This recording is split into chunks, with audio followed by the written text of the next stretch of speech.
Now with us, a man about town, cosmopolitan man himself. Thank you, Jeff. Oh, of course. Come on. Brian Ortega, everyone. Thank you. Concierge Confidential as well, the podcast. Yeah, you got it right. Where you can, of course I got it right. Come on now. Yeah. I'm not going to mess that one up for you. Of course, thank you. Brian goes around town here, reviews of things to do in Vegas, places to eat. Yeah. And I know you had a good meal at 80s. I did. Tonight, yeah. I did go to 80s. Yeah. I got brisket fried rice, and I got the chicken skins, which maybe was a little bit much, but just went to Cathedral, which is over at the Aria. That's a brand new spot. Mark Wahlberg was there. Oh, he was. And Devontae Adams. We brushed by each other. I said, "So, why'd you leave?" I did not say that, actually. He was there, though. He was there. No, hey, that would have been funny. Been a lot of Wahlberg recently. He was upstairs at Stadium Swim earlier this week as well. Yeah, he's really pumping this thing called Fletch Azul, which is like if you saw the last the last season of Wahlburgers or Wall Street is his show. Him doing that show. So I think he's doing a lot of pub for that right now. Yeah, why not? Why not? No, he bought a ridiculous house in town too. So yeah, why not? Why not? Why not? Speaking of Mark Wahlberg, he's trying to make it Hollywood 2.0, which that's what we're talking about today. Yeah, California 2.0, basically. Yeah, right? yeah, exactly. Yeah, so there you go. All right, Brian. So, all right, I have to preface this. Spoiler alerts. Yes. Spoiler alerts. Certainly, yes. If you are not caught up on Succession, you have been warned. You have been warned. There's a lot happening. Yes, you have been warned. So, as we know, obviously, episode 3, Brian, and you and I talked about this off the air, where it was cinematography-wise as incredible of an episode of television as you're ever going to see. Fabulous, really. And really, again, kind of just the modern way of how sometimes, especially when it's sudden, loved ones pass. Certainly. Where, again, if it happens in this age of cell phones where you don't even know what's happening most of the time. Exactly. And, again, that was as good of an episode as they've ever done. Yeah. It's still going to be hard to beat the shareholders meeting from a season ago. Oh, yeah, definitely. Which was, to me, the funniest episode and best episode they've ever done. But I digress. So obviously now with Logan no longer in the picture, right? Or allegedly, like our producer Jason Kahn thinks. Allegedly, he thinks he's still walking around somewhere. Yeah, I don't think so. I don't think so. Logan is walking around. I don't. Well, I don't think so. I don't think so. He's walking around in the editor's room. That's based right. Off the last episode. Yeah. Good pull, Jeff. Good pull. Hey, I had to. Hey, Snippy Snip, I need you to make it say what this says. You get it if you saw it. That was a tremendous Greg scene, by the way. Yeah. Tremendous.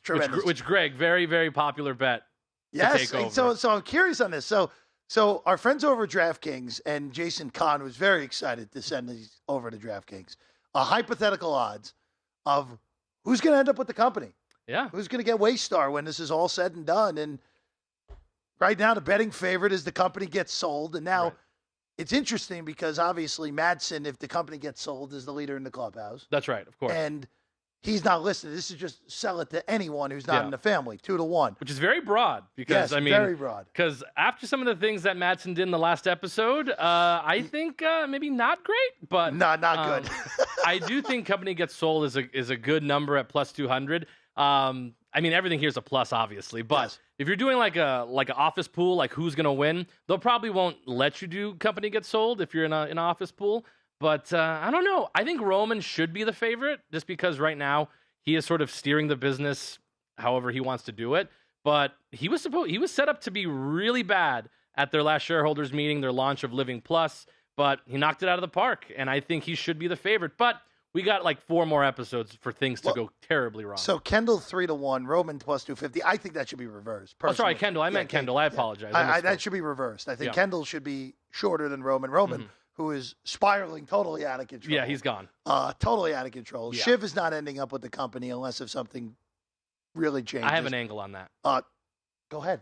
Yep. So Shiv is, by the way, 5-1. Correct. Thank you. So yes, I don't think Shiv is going to end up with the company. I think we're all in agreement on that. I think she hasn't been in the company. She hasn't any connection with the company besides being the daughter of the former chairman and CEO. But Tom Wamsgams at 15-1, yes, baby. There we go. So they were on the outs. They were separated, which they are still technically married, which is a prop later that we're going to talk about. Yes. They are still technically married, but right now they work their way back in. They're kind of just sort of like grieving together, or at least Shiv is. And right now, Tom Wambsgans really looking good at 15-1, just because I think he's sort of worked his way back into the inner circle. He was kind of on the outs. He wasn't on the kill list, which the kill list was the episode, I believe, just before this last one. Yeah. And they explained who was going to get cut. Tom Wambsgans still in there. I think Shiv had a chance to sort of cut him out of the company if she wanted to. But with the revelations of Shiv's latest news, might bring Tom back into the picture here. So I'll say this. Conor Roy, 12-1, no, not happening. No shot. No, not happening. Marsha's interesting because Marsha just showed up in episode 4 after disappearing for a whole year, basically. Love the angle of Marsha. Not impossible, but unlikely. Greg you have a better shot of ending up with the company than Greg. Greg's gone. Yeah. Greg's gone. I mean, but the whole thing is, somebody told me this the other day, that the beginning of the show Succession actually starts with Greg, from Greg's point of view. That this could look like, in the grand scheme of things, a bookend to the beginning of season 1, when this all started the same way with, Logan Roy in the hospital. Here comes, this cousin, but I don't think Greg ends up he's not doing enough in the show, I believe. I don't know. Again, for most individualized, ridiculous scenes, him and Wambsgans are basically tied for the top of just totally ridiculous one. Well, again, one of the most ridiculous scenes is not appropriate for these airs. No, not at all. From season 1 with Tom early on. You can, you know exactly what I'm talking about. But in the end here, again, hypothetical bets. If you made me bet this, I would bet Kendall at 3-1. That would be my bet. I don't think the company's getting sold. I really don't. I think it is going to stay under Roy control when this is all said and done. I think if I had to do this like sort of Oscar style, where you kind of have to get a couple horses in the house, I would go with company getting sold, because it's such an overarching theme, or even Madsson in general. I mean, look at what's his name? I always forget the Twitter guy's name. Elon Musk. What, Elon Musk? I mean, Elon Musk. Like, they kept wanting him not to own Twitter, and then he owned Twitter. So I mean. Yeah, like sometimes you got to go with the money. That's even said in the show. It's not listed here, but I think Jerry, who's been there for a long time, has been fired essentially twice. 3 times now, right? Yeah, 3 times now. Yeah. And she's still there. She's still standing. And I think Madsson wants people who, if Madsson takes over, this would be like sort of a parlayed bet, is that if you think the company gets sold, you take that. And if we had hypothetical Jerry odds, I'd take Jerry odds. And I think Jerry, if she had odds here, would be somewhere right in front of Shiv, underneath Kendall Roy and Roman Roy at this point. It's interesting because I was rooting for Carl, which, by the way, That's too bad. I will tell you, Carl has, in the last few weeks, had 2 of the best scenes he's ever had. Very good. He's like, I got stuff on you too. I mean, the scene with Kendall was incredible, and then the detraction of why Tom should not take over the business was well, other than that, how was the play of Mrs. Lincoln was basically what the end of that was. My favorite line of the movie, this has nothing to do with betting. My favorite line of the show so far was when they're at Logan's wake, and then Jerry's talking to Tom, and Tom is eating like an hors d'oeuvre, which is a fish taco. Yes. And says, "Oh, you're really broken up about this? I can see the melancholy while you put your fish taco down, please." Something of that nature. Well, they're just, hey, look, that's what makes the show so good. Yeah. Is scenes that seem to be, in the grand scheme of things, potentially irrelevant. Yes. Come up with the best 1 to 2 liners that you're going to see in all of television. Right. That's part of what makes this show as good as it has been over 4 seasons. Yeah, and then it's essentially a dramatic comedy. A lot of people look at it as a very dry comedy. Jesse Armstrong, who's, I believe, a British-style writer, who writes really to the grand finale of the show, but it's a very, very dry, deadpan show, which is hilarious, which I think people love. So I'm just kind of running out of time here, I come from a family that also owns a business, not to the extent of this, but I can totally see sort of the fight for power, although like I would definitely say I'm like Connor, where I'm just like nowhere connected to any of this. So having to be at this level, I could see why Kendall certainly wants the title. Is this an 8 or a 9 season episode? It's 10 episodes. Oh, they are doing a full 10. Yeah, they're doing a full 10. Okay, that's good. That's good. So they are episode 6 last week, 4 to go. Those are the odds. of who's going to take over the company. Right. It's all said. Now we have more odds though. Yes, let's hit it. We took one whole segment to get through who's going to take over the company. Brian Ortega sticks around here on VSiN. He's Brian Ortega. I'm Jeff Parles. Happy to be with you again. Concierge Confidential, the podcast for Ortega, one of our VSiN producers as well, and thank you. Man About Town, Cosmopolitan, himself. Even though surviving the chicken skins tonight, which is good. Yeah, it was. I had to really get through that first episode. Heavy. It was heavier than I thought it was going to be. I was just like cranking through all the pods that they do for HBO, just trying to get all the little nuggets, which you do. Which if you ever do those shows, you really got to get into it if you're going to be betting this stuff. But everybody, it's funny because every one of the characters, the actors, believes that they are the one that's most like Brian Cox's character, Logan Roy. By the way, I sent this to one of my friends who is an entertainment writer for Men's Health, The Odds. Nice. His response back basically was that the best number on the board was Tom. Oh, yeah, I love Tom's Womp Games. Yeah, just because so Tom is in the company. He's been there for quite some time. He went through the entire cruise ship debacle in front of Congress, and he's the most vanilla of all these people. It's yeah, let's just throw him in there because he's not going to mess it up essentially. And he's got a connection to Logan Roy because he's married to his daughter. So Womsgam 15-1 in the hypothetical DraftKings odds. Speaking of Tom and Shiv, yes, let's go to it. After the season finale, will Tom and Siobhan be married, plus money, plus 130, or divorced, they're minus 150? Now, I'm already stunned that they're not divorced already. For one, it takes a while, which makes me think they're going to be married when the show ends. Yes, I believe so, because a lot of this goes into, if I may, this last episode. A lot of their relationship is focused on in this episode of being, one, honest with each other about money, about love. It's yeah, I grew up with nothing. I like money. I want to keep my position. I'm freaked out about leaving. He basically laid his cards on the table. And Shiv loved the honesty. And even at the end of the episode, they said, well, maybe we don't, say it's yours. We'll say it's my party because they're going to have a party in this next episode. And she kind of smiled and was cool with that. So I don't know. They're looking in a good spot right now. But again, 7 episodes left. But I like the money at plus 130 if those are the actual odds. I would go with that. And they're already married still.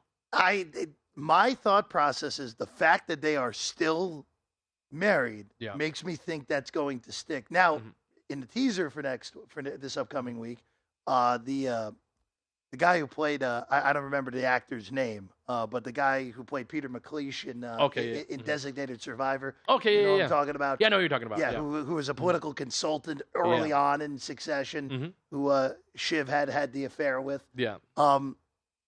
He's in this next episode, according to the teaser. Right. So I just wonder if things really go off the rails here in this upcoming episode. I don't think so. I think there's going to be some tension, but more from a business standpoint. But I don't think, as we'll lead into our next odds here, I don't think that's anybody else's baby, but Tom Womsgams. So, by the way, that actor's name is Ashley Zuckerman, which, by the way, if you had a Peter McLeish mention on the show, cash whatever ridiculous number you had. That's as deep of a pull as we're probably going to get. That was pretty good. That's a pretty deep pull. So let's get to what you just said then. Because we found out, by the way, as we warned at the beginning of the next segment, spoilers. Oh, yeah, spoilers. Sorry. Spoilers on this. This one's more a spoiler than the other one because if you hadn't been watching all season, you missed it. Tom and Shiv were still married anyway. Right, exactly. So that's not really a spoiler. But spoiler here, Shiv is pregnant. Yes. And there's a yes, kind of, sort of. I had to rewatch and it took a second, but so Shiv, baby, having Tom as the father, is yes minus 180. The nose plus 160. I'm with you. This would be in these hypothetical odds. You got to lay it here. Yeah, I'd lay the 180. Maybe just stay away from this one in general. Because what if something crazy happened and it was? Here's the thing though. I wish there was this was a 3-way market where it was yes, no, we never find out. Right. That would be good. Because I think the we never find out is squarely in play. Yes, for sure. Because then it just goes to whatever it goes. Because I don't believe this is going to go to term in terms of the show itself. Just because they have said this is a day by day, not reenactment, but show essentially this season, where every single episode is one day. So obviously we don't have 9 months to figure out if there's going to be a baby or not. So I think you are correct in terms of your 3-way action. Who would be the funniest person to be the father? I think it's anybody that we know. Just the one guy that you said. I mean, she doesn't do anything. Could it be Madsen? Ooh. Jason, I'm not repeating what you just said. That was good. Could yeah. Madsen's great. The way that she's kind of playing with Madsen at the moment, I think is a good choice. But I don't think there's any documentation. I don't think so either. That they were together before the season. Goodness, if you have not watched, basically, with some of the stuff that comes up the last 2 episodes with Madsen is just so screwed up. Yeah, they basically said, you know what, Elon Musk, here is you. And then here's the Swedish version. Here's the Swedish version of you. Yes. Which is great. So this is my favorite question that we've had so far today. Yes. And this, Jason Kahn, our producer, you and me had a deep discussion on this before we started this segment. Right. Oh my God. Will any character die in the final episode? And I think this is priced wrong because it takes anyone. It doesn't matter. It can be some random person that's not even a real character in the show. Yeah. And something horrible happens and they pass away, and it's documented on the show. The yes would win here at plus 220. Now, this kind of goes contradictory to what I was saying before, where I think Kendall would be the bet in the hypothetical market of who to take over the company. Because he's the most likely main character probably to die in the final episode. Right, which it's obviously there is evidence of this in last season when he fell in the pool. He didn't say that he tried to, commit suicide. That's what we're talking about. And I see where you're coming from. And a lot of people have said him diving into the ocean in the last episode of the last, scene was sort of an indication of that. But I don't see that happening, but I see where you're coming from. But I think there's going to be a point that if none of them end up with the company, that they kind of just go on their way. They're mad for a little bit and they go start their other lives. But that's not what the show's going to be. It's going to be something crazy. Tom Wambsgans, calling it now, is going to be the leader of the company, if not Jerry. But I think you're correct. I think +2, if you had it at +220 for somebody to die, I think you'd have to take the yes on that. So I do agree with you. And it could be, it doesn't even matter. It could be Carl. It could be they've been laying it on. It could be Frank, who again, it's still amazing. Frank is still in the picture. Yeah, for sure. Frank's the one who has the golden parachute, correct? Or it's Carl? No, Carl's the one who's been saying. I always forget the Carl has been saying. Carl has the he's the CFO. The CFO. Yeah, and he's got his golden parachute. He's had the golden parachute for 2 seasons. He has his island ready to go in Italy that he's already said he's splitting it with his brother once he gets his golden parachute and gets fired. Great things to talk about when you're at a different tier level in terms of income. It's great.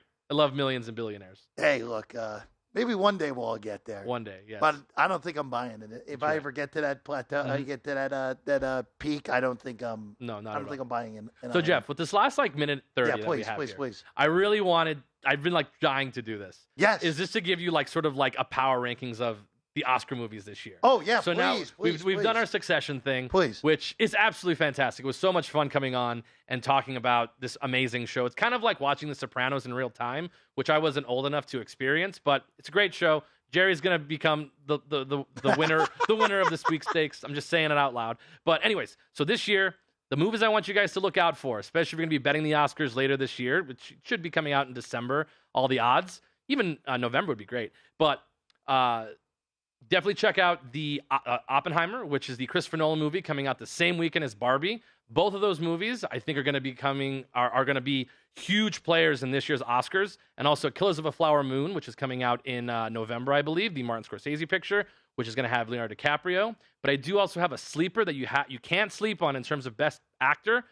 You got to check out Maestro, which is going to be the Bradley Cooper film that he directs and acts in as the Leonard Bernstein, the late Leonard Bernstein, which good thing that he released it this year and not last year, which is when we had Tar come out. But those are the movies I want you to look out for. Oppenheimer, Barbie, and Killers of the Flower Moon. Put a pin in all those. Ryan Gosling, dark horse for best actor. Barbie. That's it. Barbie. Incredible. Hasbro. That's how you do it. Incredible. Brian Ortega, everyone. Again, Concierge Confidential is the podcast. Man about town himself. VSiN producer. Ortega was a lot of fun. It was fantastic. It was a lot of fun. Go to VSiN.com/subscribe to become a VSiN Pro subscriber today.